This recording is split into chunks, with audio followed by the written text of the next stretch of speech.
Comment lutter contre le réchauffement climatique? Comment gérer la raréfaction des ressources? Ou encore, comment valoriser efficacement nos déchets? À toutes ces questions environnementales, Séché Environnement apporte des réponses depuis plus de 30 ans. Spécialiste de l'économie circulaire et véritable référence de l'innovation environnementale, Séché Environnement est activement engagé dans la transition énergétique. Une de ses dernières innovations, fournir une énergie nouvelle qui peut se substituer aux énergies fossiles. Ce projet avant-gardiste, subventionné par l'ADEME, consiste à fabriquer cette énergie à partir de la ressource déchets sous forme de CSR. C'est une première en France. Utilisés dans un four chaudière industriel, les CSR permettent la production de chaleur qui est alors fournie à la coopérative agricole Codema, devenue DaisyWest depuis le 1er janvier 2017 et dont la mission est de sécher les fourrages des agriculteurs locaux. L'énergie non consommée par DaisyWest, appelée énergie fatale, est alors disponible pour alimenter le réseau de chaleur urbain de la ville de Laval. Mais que sont les CSR? Ce sont les combustibles solides de récupération.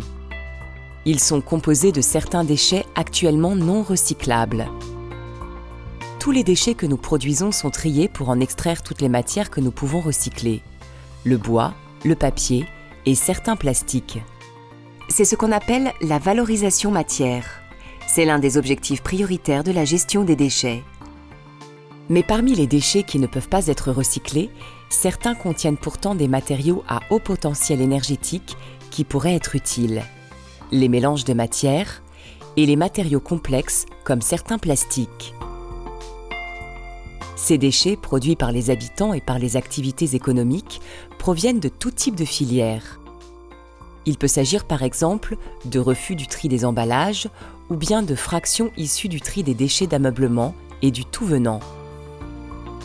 Ce sont ces déchets qui peuvent aujourd'hui entrer dans la composition des CSR. Une fois sélectionnés, ils sont broyés, criblés, homogénéisés pour pouvoir être utilisés. Les CSR étant conçus pour produire de l'énergie par combustion, ils doivent être secs et avoir un pouvoir calorifique stable.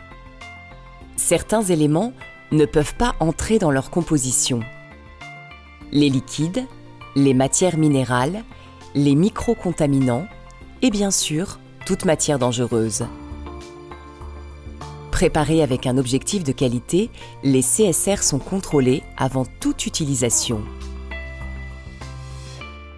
Alors, comment obtenir de l'énergie à partir des CSR? Les CSR viennent alimenter un four chaudière. C'est la combustion des CSR qui, en dégageant de la chaleur, permet de créer de l'énergie. Le four chaudière a une capacité de 3 tonnes par heure de CSR. Il est maintenu en permanence au-dessus de 850 degrés. En fonction de la demande en énergie, on peut ajuster ses besoins en CSR de 55% à 100%.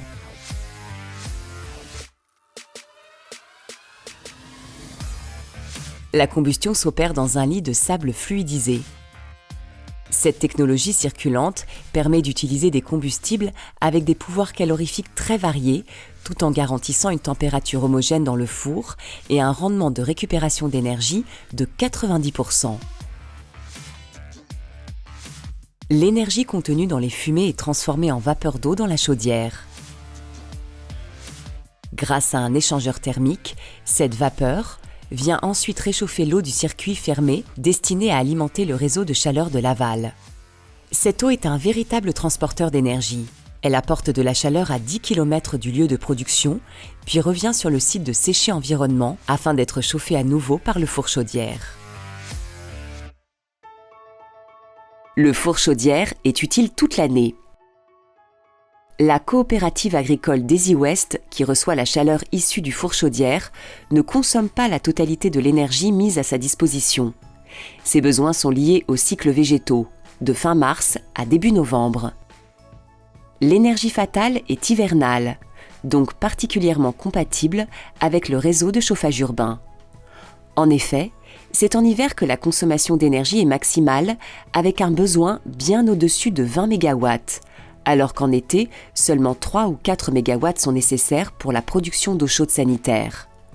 Le four chaudière est donc complètement optimisé toute l'année dans le cadre d'un véritable projet territorial.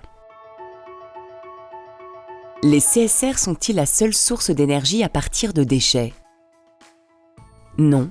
Depuis de nombreuses années, Séché Environnement a mis en place un partenariat avec la coopérative Daisy West pour la fourniture d'énergie à base de CSR, mais aussi de biogaz. Le biogaz s'obtient grâce à la fermentation des déchets. Il contient du méthane qui, lors de sa combustion, permet de produire de l'électricité, tout en valorisant également la chaleur dégagée par ce processus. C'est le principe de cogénération. Est-ce que les CSR peuvent remplacer le gaz naturel, par exemple? Oui. L'énergie issue de la valorisation des CSR peut se substituer à l'énergie historique produite par des chaudières gaz ou fioul. Produire des CSR permet donc de limiter le recours aux énergies fossiles. Est-ce que les CSR peuvent être utilisés à domicile? Non. Ce combustible requiert des installations industrielles spécifiques pour produire de l'énergie. C'est un processus autorisé, contrôlé et suivi pour garantir de parfaites conditions sanitaires et environnementales. Est-ce que la production de CSR ne risque pas de pénaliser le développement des filières de valorisation de déchets? La priorité sera toujours de recycler les déchets et donc de valoriser la matière. Au fur et à mesure des avancées techniques en matière de recyclage, les matériaux qui composent les CSR vont également évoluer. Grâce au choix d'une combustion par lit de sable fluidisé, le four chaudière est conçu pour s'adapter parfaitement à ces évolutions futures des CSR. Ce four chaudière peut également fonctionner avec une alimentation 100% biomasse. Avec les CSR, Séché Environnement et la ville de Laval permettent aux habitants de mieux valoriser leurs déchets et de se chauffer grâce à une source d'énergie nouvelle et locale. Une véritable innovation inédite en France, au service du territoire.